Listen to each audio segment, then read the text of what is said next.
Emmanuel Macron was left furious at the EU after he blocked two countries from entering the bloc. French President Emmanuel Macron has raged against EU expansion in recent years, blocking two Balkan states from entering the Brussels bloc. In late 2019, Mr. Macron was the only EU leader to oppose North Macedonia's entry into the bloc, while Paris was joined by Denmark and the Netherlands in thwarting Albania's attempts to join. Justifying the shock move, President Macron insisted there can be no more expansion until the process itself had been reformed and that the EU should do more to help those countries develop, not just make pledges.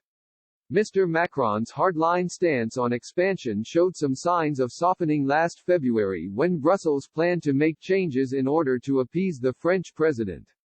Enlargement Commissioner Oliver Varhelyi said much of the proposal was about changing the balance among elements of the accession process rather than reinventing the whole system. He told Politico last year, "We had to pick up the pieces and try to create something new. We never said we would come up with something completely new." The plan reflected many of France's demands, allowing EU members to put negotiations on hold or decide they should be suspended overall if a candidate country is deemed to have stagnated or slid back on key issues, according to the text.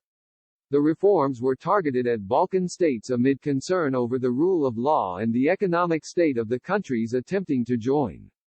James Rogers of the Henry Jackson Society told Express at the time that Mr. Macron's move was a profound mistake that would help Vladimir Putin expand Russian influence in Eastern Europe. He said, "We know that the French have never been particularly keen on the idea of enlargement. There have been a number of statements made by various French leaders over the years that have agitated Eastern European countries. There has always been this hostility, this idea that enlarging the EU was something that France didn't want.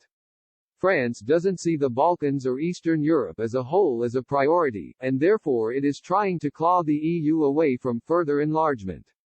It is also possible that the French are beginning to think, as Britain leaves the EU, that they are going to be left as the only nuclear weapons state in the EU, and they will be thinking, do we really want to take responsibility for all of these countries?